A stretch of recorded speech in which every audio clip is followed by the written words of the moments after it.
Software project management में SRS report बनाई जाती है, तैयार की जाती है, जिसको एसआरएस रिपोर्ट या एसआरएस डॉक्यूमेंट भी कहते हैं। सॉफ्टवेयर इंजीनियरिंग में इसका बहुत बड़ा रोल होता है और ये प्री सॉफ्टवेयर प्रोजेक्ट की तरह काम करता है। जब भी हमें कोई भी प्रोजेक्ट या सॉफ्टवेयर बनाना होता है तो उससे पहले एसआरएस रिपोर्ट या डॉक्यूमेंट तैयार किया जाता है। तो आइए हम देखते हैं कि किस तरह से एसआरएस रिपोर्ट बनानी चाहिए, किन गाइडलाइंस का बीटेक, बीसीए, एमसीए स्टूडेंट्स को फॉलो करना चाहिए। तो देखिए, फ्रंट पेज की अपन बात कर रहे हैं एसआरएस रिक्वायरमेंट स्पेसिफिकेशन की। तो फ्रंट पेज आपके सामने है। इसके अंदर देखिए कि सबसे पहले इंपॉर्टेंट होता है सॉफ्टवेयर टाइटल। जो भी आप सॉफ्टवेयर बना रहे हैं, प्रपोज सॉफ्टवेयर जो आप बना रहे हैं, जिसकी बाद में आप प्रोजेक्ट रिपोर्ट बनाएंगे या कंप्लीट सॉफ्टवेयर बनाएंगे, तो उससे पहले उसका डॉक्यूमेंटेशन तैयार किया जाता है। तो जो भी सॉफ्टवेयर बना रहे हैं उनका टाइटल दिया जाएगा। इसके बाद में देखिए, जो भी जिस डिग्री के लिए आप software requirement specification SRS report बना रहे हैं, उस डिग्री का बीटेक, एमटेक, एमसीए, बीसीए का नाम लिखा जाएगा। लेफ्ट हैंड साइड में यूनिवर्सिटी का लोगो और फैकल्टी का नाम आएगा। राइट हैंड साइड में कॉलेज लोगो और स्टूडेंट का नाम एंड रोल नंबर आएगा। नीचे आप देख सकते हैं कि डिपार्टमेंट का नाम आएगा। आप कंप्यूटर साइंस एंड इंजीनियरिंग के स्टूडेंट हैं, बीसीए, एमसीए, जो भी आपका डिपार्टमेंट है। इसके बाद में कॉलेज नेम आएगा और जिस यूनिवर्सिटी से एफिलिएशन है आपके कॉलेज का, उसका नाम आएगा। इसके बाद में यहाँ पर डिग्री आएगी, बीसीए, बीटेक, एमटेक, एमसीए, और एकेडमिक सेशन यहाँ पर मेंशन किया जाएगा। इसके बाद में देखिए, जो आपके जनरल गाइडलाइंस या इंस्ट्रक्शन होते हैं एसआरएस रिपोर्ट बनाने के लिए, वो आपके सामने है। First, you will utilize A4 size paper. Means आप हमेशा A4 साइज पेपर का यूज लेंगे। फॉन्ट आप सेलेक्ट करके रखेंगे टाइम्स न्यू रोमन, वही आपके IEEE के अकॉर्डिंग स्टैंडर्ड फॉन्ट है। चैप्टर हेडिंग 16 पॉइंट की होनी चाहिए, सब हेडिंग 14 पॉइंट की होनी चाहिए, सबकी भी सब हेडिंग 12 बोल्ड पॉइंट की होनी चाहिए। और जो आपके रनिंग मैटर पैराग्राफ होता है वो आपके 12 पॉइंट का होना चाहिए। जो भी जितने भी टॉपिक्स हैं उनकी नंबरिंग आपके सिस्टमेटिक होनी चाहिए। और जो भी इसके अंदर आप टाइम्स डिफरेंट रोमन नंबर या फिर आप सिंपल नंबर यूटिलाइज कर सकते हैं। ये अच्छा रहेगा कि अगर आप रोमन नंबर यूज करते हैं। इसके बाद में पैराग्राफ गैप जो होगा वो 6 पॉइंट का होगा मैक्सिमम। नेक्स्ट, जो लाइन स्पेसिंग है या फिर लाइन गैप है 2 लाइंस के बीच में, वो 1.5 का होगा। मार्जिन्स अगर अपन लेफ्ट एंड राइट की बात करें तो 1.5 लेंगे।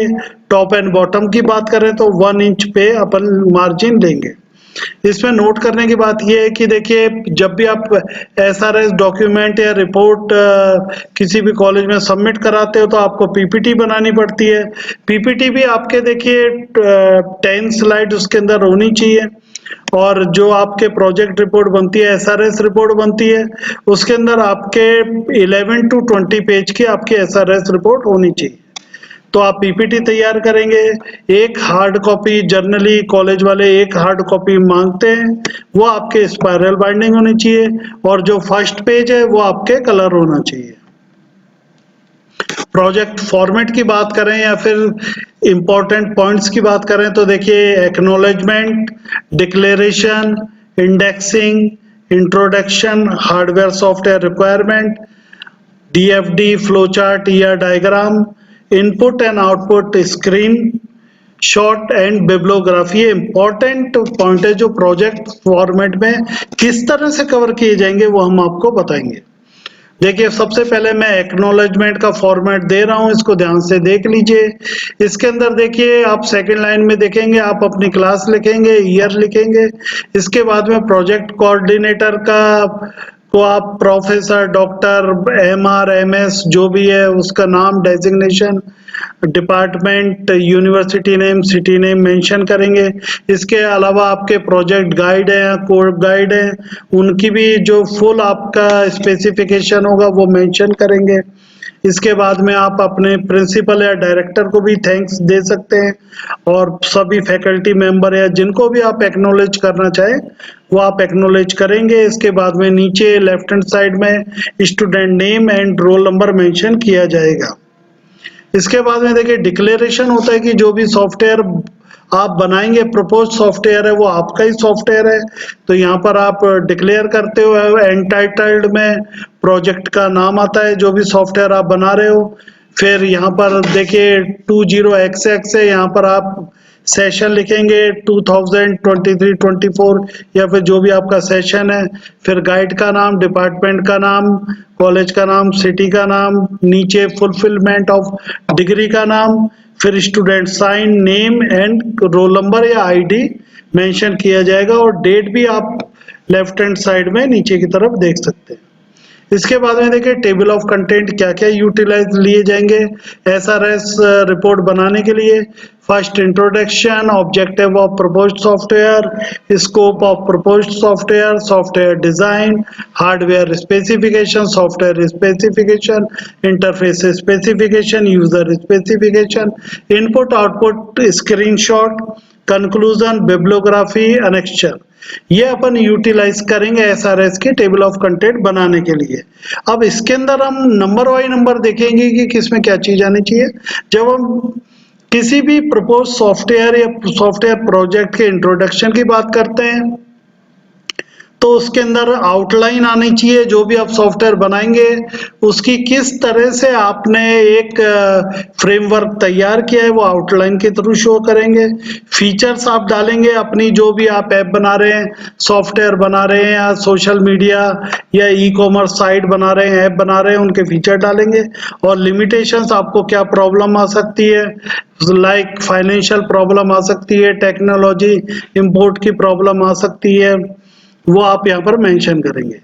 नेक्स्ट अगर अपन बात कर रहे हैं तो नेक्स्ट होता है आप जो सॉफ्टवेयर बना रहे हैं उसके क्या क्या ऑब्जेक्टिव हैं। तो जितने भी मैंने यहाँ पर आपको मेंशन किए हैं येलो कलर में, वो ऑब्जेक्टिव आपके सॉफ्टवेयर या ऐप में फुलफिल होने चाहिए। जिसके अंदर ओवरव्यू आ गया, एक मेंटेनेबिलिटी आ गई कि आपका सॉफ्टवेयर किस तरह से मेंटेन करेगा, और सॉफ्टवेयर की क्रेडिटेबिलिटी कितनी होगी। इसके बाद में सॉफ्टवेयर मेंटेनेंस पार्ट हैंडल किया जाएगा। एफिशिएंट आपका सॉफ्टवेयर होना ही चाहिए, रीयूजेबल फॉर्म में होना ही चाहिए, कभी भी एक्सपायर नहीं होना चाहिए। और इसके अंदर देखिए आईएसओ क्वालिटी कंस्ट्रेंट फुलफिल होने चाहिए, क्वालिटी एश्योरेंस होना चाहिए, टेस्टेबिलिटी फुलफिल होनी चाहिए, और इसके अंदर एरर या बग कम से कम आनी चाहिए। इसके बाद में रिलायबल होना चाहिए आपका सॉफ्टवेयर, इजी टू यूज होना चाहिए, स्मूथ टू यूज होना चाहिए, किसी भी तरह की कॉम्प्लेक्सिटी नहीं होनी चाहिए। एक पोर्टेबल होना चाहिए, लैपटॉप हो या फिर मोबाइल हो या किसी भी तरह की गैजेट अपन यूज में ले रहे हैं उसके अंदर वो इजीली यूजेबल होना चाहिए। एक अडेप्टेबिलिटी फीचर्स होना चाहिए जिसके अंदर डिफरेंट टूल्स को अडेप्ट किया जा सके, या फिर अगर अपन इंटर ऐप वर्क भी करते हैं, जैसे आप जानते हैं कि फोन पे से पेटीएम पे ट्रांजैक्शन किया जा सकता है, या फिर अगर आप पेमेंट गेटवे का भी यूज कर सकते हैं, तो अडेप्टेबिलिटी ऑप्शन बहुत स्ट्रांग और बहुत फास्ट होनी चाहिए। And interoperability means different language supportability होनी चाहिए, और इजी, बिल्कुल इजी फॉर्म में आपका सॉफ्टवेयर होना चाहिए जिससे कि उसके ऑपरेशन में कोई प्रॉब्लम नहीं आए। इसके बाद अपन बात करेंगे सॉफ्टवेयर डिजाइन। तो आप जानते हो कि कोई भी सॉफ्टवेयर जो आप प्रपोज कर रहे हो उसकी मॉड्यूलर अप्रोच आप बना के रखोगे, उस सॉफ्टवेयर को उसकी कैरेक्टरिस्टिक्स या फीचर्स के अनुसार एक मॉड्यूलर अप्रोच में उसको ब्रेक डाउन करके रखोगे। उसके डिफरेंट पार्ट होंगे जो डिफरेंट मॉड्यूल कहलाएंगे, और इसके लिए आप top bottom software design methodology use कर सकते हो, bottom up software design methodology use कर सकते हो, इटरेटिव डिजाइन मेथडोलॉजी यूज कर सकते हो, मींस स्मॉल पार्ट वाइज या वन मॉड्यूल वाइज, और इंक्रीमेंटल कर सकते हो जिसके अंदर आप first basic part of software, basic tool of software develop करोगे, उसके बाद में जो एडवांस या एक्स्ट्रा सॉफ्टवेयर टूल्स होंगे वो डेवलप किए जाएंगे। और अजाइल सॉफ्टवेयर डिजाइन मेथडोलॉजी का यूटिलाइजेशन कर सकते हो। जब आपको रैपिड एप्लीकेशन डेवलपमेंट करना है, कोई ऐप बनानी है, कोई ऐप का के टूल बनाने हैं, कोई आपको हार्डवेयर या सॉफ्टवेयर प्रोग्रामिंग करनी है, तो आप जब अजाइल वर्क करेंगे या फिर रैपिड एप्लीकेशन डेवलपमेंट करेंगे तो उसके लिए सॉफ्ट मॉड्यूलर डिजाइन के बेसिस पे आप अजाइल डिजाइन को या रैपिड एप्लीकेशन डेवलपमेंट को फॉलो करेंगे। इसके बाद में देखिए hardware specification. Hardware specification means आप जो सॉफ्टवेयर डेवलप कर रहे हो उसके अंदर बेसिक हार्डवेयर रिक्वायरमेंट क्या होती है ये स्पेसिफाई होनी चाहिए। प्रोसेसर कितने जीबी है, कितने जीबी का होना चाहिए मिनिमम, और रिकमेंडेड जिस पे आपका फुल फ्लैश फास्ट चले उसके लिए गीगाहर्ट्ज में कितना आपके प्रोसेसर की रिक्वायरमेंट है। इसके अलावा आपके इंटरनेट कनेक्टिविटी का क्या इशू है, विदाउट इंटरनेट कनेक्टिविटी भी आपका सॉफ्टवेयर चल सकता है नहीं चल सकता। हार्ड ड्राइव की, या फिर अगर अपन इसकी बात करें ऐप की बात करें तो आपके मोबाइल में रैम कितनी चाहिए, या फिर आपके इंटरनल मेमोरी या रोम कितनी होनी चाहिए, वो मिनिमम और रिकमेंडेड दोनों फुलफिल होनी चाहिए। इसके अलावा साउंड कार्ड की जरूरत है, या फिर सपोज कीजिए स्पीकर की जरूरत है। इसके अलावा अगर आपके सॉफ्टवेयर है, ऐप या फिर कोई प्रोजेक्ट बना रहे तो उसके अंदर webcam, digital camera, front camera, microphone की जरूरत है। इसके अलावा एक नीचे आप एक प्रिपरेटरी नोट तैयार करेंगे जिसके अंदर आप लिखेंगे कि आपका कंप्यूटर या फिर आपका मोबाइल 5 ईयर से ज्यादा पुराना नहीं होना चाहिए, या फिर ऐसा नहीं हो कि इसके अंदर जो हार्डवेयर कॉम्पेटेबिलिटी हो वो बिल्कुल नहीं हो। अब आ जाइए सॉफ्टवेयर स्पेसिफिकेशन पे। सॉफ्टवेयर स्पेसिफिकेशन पे हम लिखेंगे कि हमको विंडो किस पे हमारा सॉफ्टवेयर रन होगा। मिनिमम हम देंगे कि विंडो 3.11 पे रन हो सकता है नहीं हो सकता है, एनटी पे रन हो सकता है नहीं हो सकता है, विंडो एक्सपी पे हो सकता है नहीं हो सकता है, वो यहाँ पर मेंशन किया जाएगा। सेम मैक ओएस में आपको कौन सा वर्जन यूटिलाइज करना है वो आप मेंशन करेंगे। एंड्रॉयड या फिर आईओएस अगर आप ऐप बना रहे हैं तो उसके अंदर आपको की मिनिमम रिक्वायरमेंट क्या है कि कौन सा वर्जन होना चाहिए इसके अंदर, एंड्रॉयड का या आईओएस का। इसके अलावा आप लिनक्स यूज कर रहे हो तो अगर आपके सॉफ्टवेयर डेवलप जो आपने सॉफ्टवेयर डेवलप किया है वो अगर लिनक्स बेस है तो किस पे ज्यादा सपोर्टेबिलिटी रहेगी, रेड हैट पे, उबंटू पे या अदर पे। इसके अलावा आपको कुछ जावा के टूल या लाइब्रेरी फंक्शन आपको डाउनलोड करने नहीं करने, एडोब फ्लैश प्लेयर की जरूरत पड़ेगी, एडोब रीडर की जरूरत पड़ेगी या नहीं पड़ेगी, वो आप मेंशन करेंगे। इसके अलावा और भी कोई रिकमेंडेड सॉफ्टवेयर हो सकते हैं जो आप अपने सॉफ्टवेयर से पहले, या फिर देखिए बड़े बड़े इंडस्ट्री में प्रोजेक्ट होते हैं 200 300 500 करोड़ के, तो उसके लिए कई बार क्या होता है कि कंपनीज वाले इस तरह के सॉफ्टवेयर की डिमांड करते हैं कि आपके पहले से इंस्टॉल होना चाहिए। इसके अलावा देखिए ब्राउजर की किसकी जरूरत पड़ेगी, safari, Firefox, Google Chrome, internet explorer आप मेंशन करेंगे। इंपॉर्टेंट सॉफ्टवेयर अदर आप उसके अंदर मेंशन करेंगे। अगर कुछ सपोर्टेबिलिटी एक्सटेंशन की जरूरत पड़ती है वो भी आप मेंशन करेंगे, सपोर्टेड टूल्स की भी आप मेंशन करेंगे। इसके बाद आइए इंटरफेस। सॉफ्टवेयर डेवलपमेंट में बेसिकली टू टाइप के इंटरफेस होते हैं, front end and back and. Front end user के लिए होता है जो बिल्कुल सिंपल होना चाहिए, जैसे कि आप व्हाट्सएप में देख सकते हैं, फेसबुक में देख सकते हैं, different e commerce app, m commerce, Swiggy, Zomato, या फिर आप इसके अंदर देखिए डिफरेंट ओला, उबर में देख सकते हैं कि इसके लिए किसी कोई टेक्निकल लैंग्वेज की नॉलेज की जरूरत नहीं है, या फिर इसको कोई भी पर्सन यूटिलाइज कर सकता है। तो आप फ्रंट एंड ऐप जो स्पेसिफिकेशन सॉफ्टवेयर आप बनाएंगे या ऐप बनाएंगे उसके अंदर आप ध्यान रखेंगे कि यूजर को सिंपलेस्ट और इजीएस्ट फॉर्मेट प्रोवाइड कराएंगे सॉफ्टवेयर का।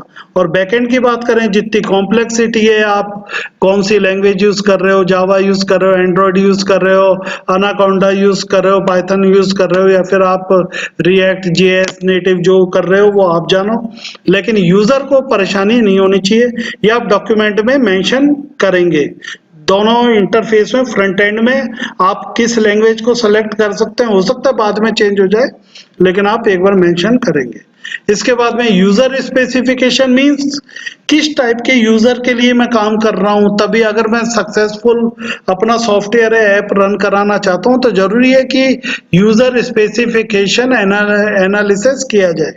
फर्स्ट, एजुकेशनल बैकग्राउंड क्या है, जिन यूजर के लिए मैं ऐप डेवलप कर रहा हूँ, सॉफ्टवेयर डेवलप कर रहा हूँ, क्या वो इंग्लिश में एक्सपर्ट है या फिर उनको टेक्निकल एक्सपर्टनेस है या नहीं, उनकी फाइनेंशियल कंडीशन क्या है, वो फ्री का सॉफ्टवेयर यूज करना चाह रहे हैं या पेड सॉफ्टवेयर यूज करना चाह रहे हैं, रिक्वायरमेंट स्पेसिफिकेशन क्या है।